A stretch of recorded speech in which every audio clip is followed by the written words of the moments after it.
Hello, everyone. So today we're covering Chapter 9, Organizing the Body of the Speech, Chapter 9. So let's go ahead and begin. So the first thing that I need to cover is speech organization. So why is speech organization so important? Well, the first thing that's mentioned in your textbook is that it organizes. Well, this is really an opportunity for you to organize your ideas clearly and coherently.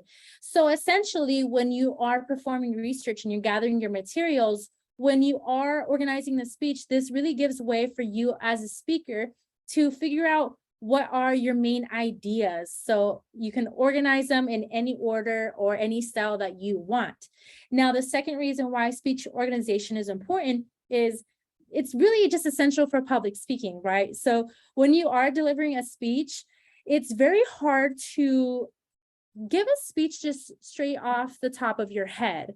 Now, it's a lot more easier if you put time, preparation, start organizing, figuring out what your introduction is going to be, your conclusion is going to be, what your three main points is, what the purpose of the speech is. That's all required when you are developing speeches. So it's very essential for public speaking, speech organization.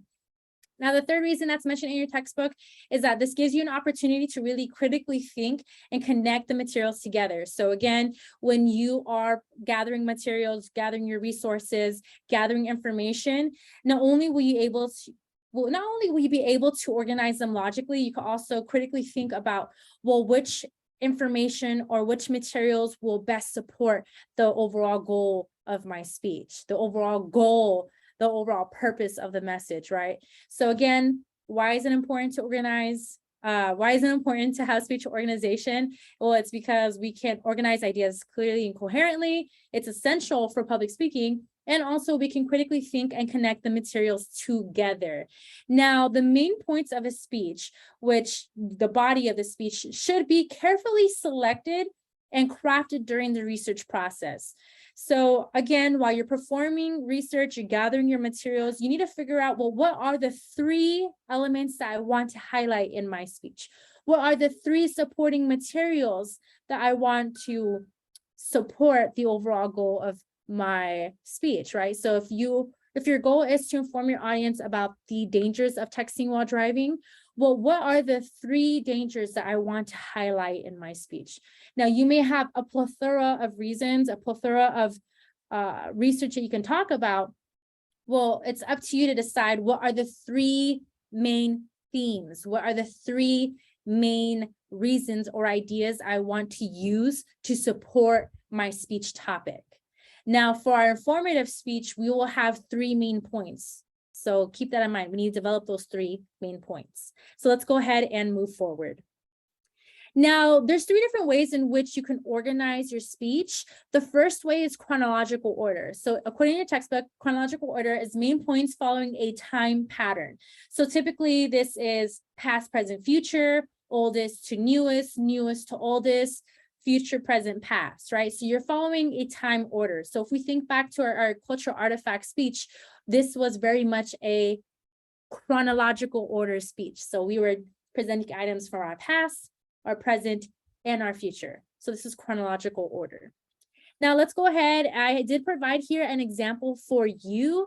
So let's say the specific purpose is to inform your audience about the rise of esports. Well, the central idea, which if we want to refresh on the central idea, this is your preview statement. This is where your three main points is. So for the central idea is esports has grown to become a worldwide billion-dollar industry from its inception in 1980, tournaments in the 2000s, and how it is today. So that is 3 points, and you notice that it's following a time pattern. We have the 1980s, the 2000s, and how it is today. So the main points here is in the 1980s, blah, blah, blah, blah, whatever is said about esports, in the 2000s, blah, blah, blah, blah, and today, blah, blah, blah, blah. So you notice, again, the really highlight is it followed a time pattern. So 1980s, 2000s, today. So this is, again, chronological order. Now let's go ahead, move forward and talk about the second way we can organize our body of the speech. Now, the second type is spatial order. So spatial order essentially follows, the main points follow a directional pattern.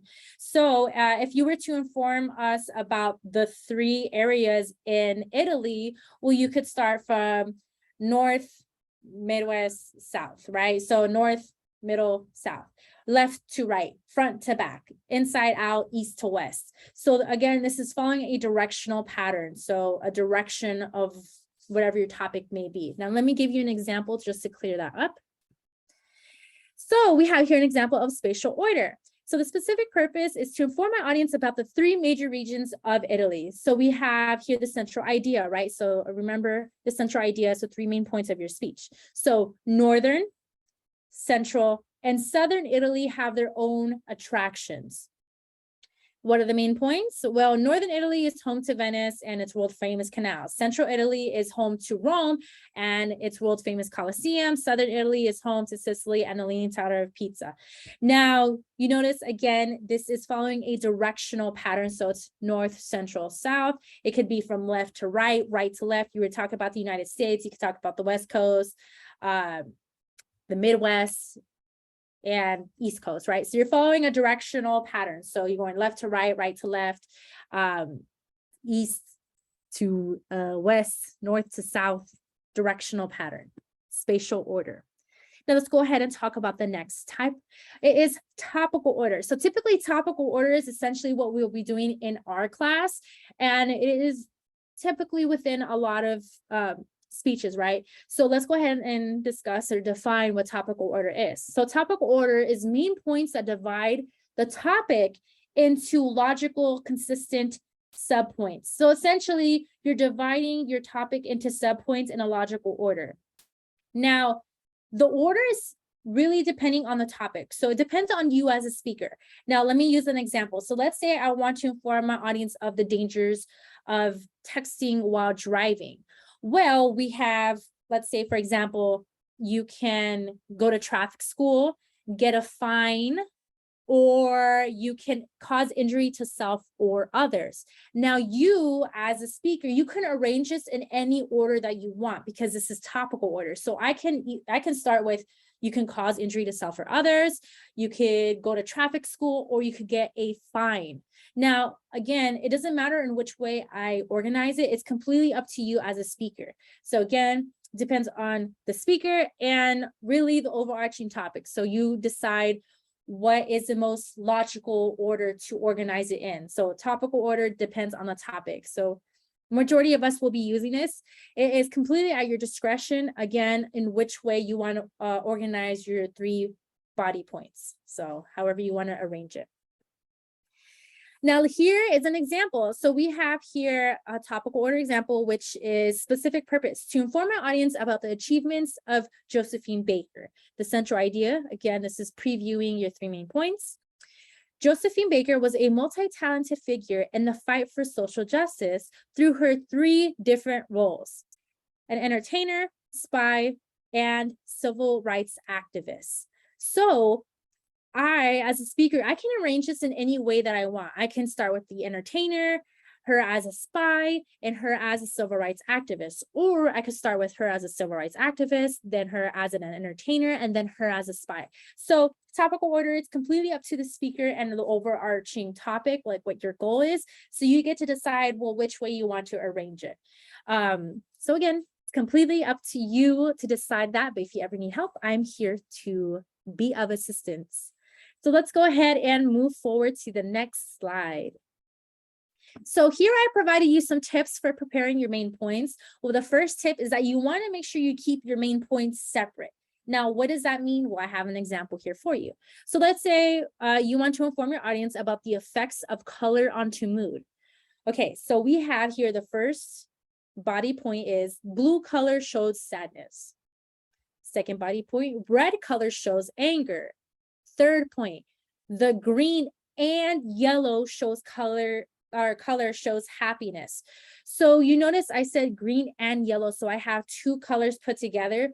Well, according to your textbook, it says it's a lot better to have clearly distinguished points. Now, it's best to maintain it one at a time. So I know with this upcoming speech, you are only allowed to have 3 body points.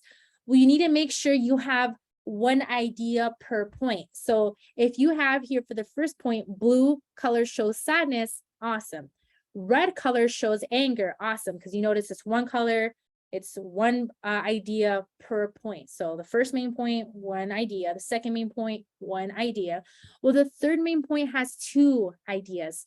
Now, again, there is so many other colors in the rainbow. It's up to you to decide what you want to highlight. Like, what do you want your 3 main points to be? So do not group 2 ideas together. Drop it down to 1 point, okay? So you got to choose either the green or the yellow, right? So you got to choose one idea over the other. Do not merge 2 ideas together and try to kill 2 birds with 1 stone. Just keep it very simple. Again, we want to make sure that any audience member can clearly follow and understand our speech. So you want to keep it very clear for them. So they know the first main point was blue, the second main point was red, the third main point could be yellow, right? So just choose and keep the ideas separate per point. So again, we only have 3, so you can only choose 3 ideas, 3 reasons, whatever you gathered from your research. Don't group them together. Don't group it together like green and yellow. Okay, if you have any questions, please feel free to email me if you need more clarification on that. Now, the second tip is you want to make sure you distribute your talking time evenly between your 3 main points. So let's say, for example, we have here the blue color. Okay, well, make sure that we divide the time evenly. So if I talk about the blue color shows sadness, the first main point for a minute, we want to make sure the red color shows anger, the second main point, you want to talk about it for a minute. And then the third main point, the yellow color shows happiness, we want to talk about for a minute. So you want to make sure it's kind of even between those 3 body points. You don't want to talk about the first one for 5 minutes, the second one for 30 seconds, and the third main point for 15 seconds. You want to make sure it's even talking time between. Now, how can we reach that goal? Well, it takes practice. And it also takes research. So make sure you're dividing the work evenly. You are giving as much research per main point, enough talking time per. Again, practice is key, y'all. Practice is key. Now, the last tip that I have for you is that you want to have the same wording pattern for your main points. What does that mean? Well, let's look at the example, okay? So we have here an ineffective way to organize your main points. Karate gives you better mental discipline. You will become physically stronger through karate. Taking karate lessons will teach you self-defense. So you notice that the wording of each sentence is completely different. Well, what your textbook recommends is that you want to keep the same type of wording style for your main points. Why? Well, it's easier for the audience to follow. Okay, so let's look at the more effective wording pattern for the main points. Karate improves your mental discipline. Karate increases your physical strength.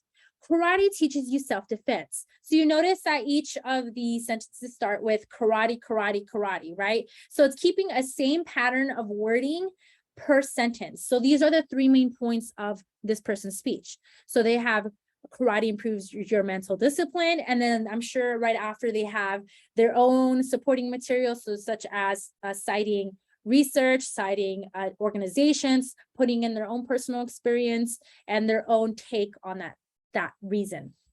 Then for the second main point, karate increases your physical strength. Well, they have research to support that. They have organizational websites that they're citing. They may have different companies. They may throw in their personal experience. And then the third main point, karate teaches you self-defense. So again, they have materials to gather and they have materials from what they gathered to support each of their main points. So once you start performing research and you're figuring out which 3 main points you want to highlight in your speech, you want to state in your speech, just make sure when you are writing it down, it's very clear, concise sentences. So the consequence of texting while driving is receiving a $1,000 fine. The consequence of texting while driving is going to traffic school. The consequence of texting while driving could be causing injury to self or others. So you notice those 3 main points, it has the same type of word pattern. So the same pattern, same structured sentence. If you have any questions, please feel free to ask me. So let's move forward. So let's go ahead and talk about connectives. So I want to ask you, like, what holds a burger together? Is it your hands? Is it the paper that wraps around the cheeseburger? Is it the toothpick? Well, it's all of them, right? So just as you have these items holding the cheeseburger together, well, that's the same thing that we need for our speech. We need to have connectives. We need something to connect the speech together so it doesn't sound like it's disconnected or it's not meant to be together. So your textbook talks about the word connectives. So according to your textbook, a connective is a word or phrase that connects the ideas of a speech and indicates the relationship among them. So essentially, the connectives of your speech are those transition words. That's why I really emphasize the importance of transition words. It tells the audience where you are in the speech when you're moving on. It just keeps a flow together. It keeps your whole speech together and makes sure that when you take a bite of your speech, take a bite of the burger, it makes sense. There is something flowing in between. It's holding it all together. Again, transition words are very, very important. So let's go ahead and touch up on what a transition word is. So transitions is a word or phrase that indicates when a speaker has finished one thought and they're moving on to the another. Again, so this indicates when a speaker finished one thought and they're moving on to the another. So transition word example is, now that we have discussed about the consequences of texting while driving, which was getting a fine, now let's discuss the next consequence of texting while driving, which is causing self to injury or others. So you notice it was a very transitional phase. I just recapped on the first main point and moving on to the next main point. Another transition word is moving on.